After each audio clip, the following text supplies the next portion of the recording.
today. I don't know. I just don't know. But you mentioned something that I thought was interesting that I was unfamiliar with. You mentioned the option of having people who were interested and invested in quality schools in the community forming some kind of entity to run some schools? Please describe that. Yeah, so it's called a receivership, but again, it's just essentially what you described. You might actually think about it as sort of giving public schools some of the autonomy and some of the benefits of that charter schools enjoy without actually being charter schools. So generally when this happens, the new team who is in charge of these failing schools generally have some extra resources, some extra autonomy to sort of try new things, try different things, but they remain traditional public schools. So, who gets to decide in that world who will determine who gets to be on the board?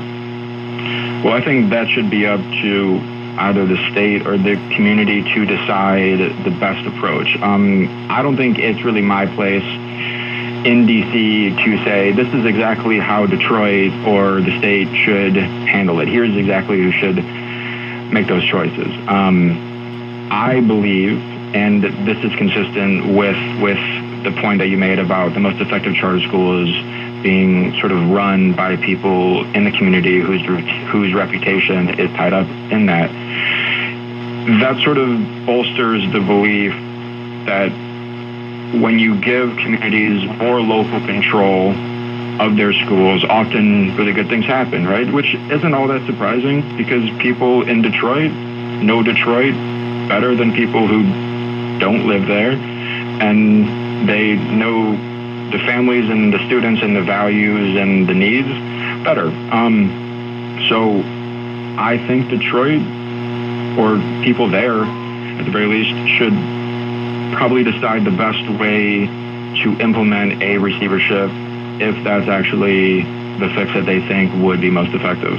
Well, I've got to tell you, receivership is a horrible word around here. Oh, yeah? Oh, gosh, yes. Look at the history. Well, then let's call it something else. I was going to say, you got to come up with a better name for the charters to embrace it. But I'll tell you what, Detroiters, I believe, and I can't speak for everybody in Detroit, but I tell you what I suspect Detroiters would find attractive.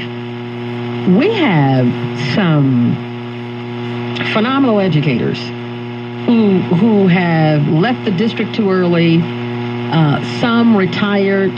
They still want to be a part of the process. We have the Charles H. Wright Museum of African American History teaching children on Saturdays. There's been a lot of talk of somehow bringing some education independent of the schools into Detroit. So I think that if people know that some of these folk who demonstrated a sincere commitment and who also have the skill set, mind you, could somehow come together, form a group or whatever, and begin to do something with failing schools, I think they will find that quite refreshing. And again, we're talking about people who indeed have the skill set. Now, the Fordham Institute, I've heard about it over the years, and some people may see the Institute as suspect. You know how that thing goes. Sure. You know, is it a conservative think tank? I'd probably say more word center-right, but we really only deal in education, right? So center-right in education really isn't all that extreme. Again, the things we're talking about here are sort of center-right ideas. More sort of center-left or left ideas wouldn't often consider things like charter schools or like a receivership called something else. Okay, let me ask you this. Yeah. This is the litmus test, my friend. Okay. Does the Fordham Institute have any relationship with the Eli Broad Foundation or the Koch brothers? I don't think so, but I don't head up our fundraising, so I wouldn't say that definitively. I don't know.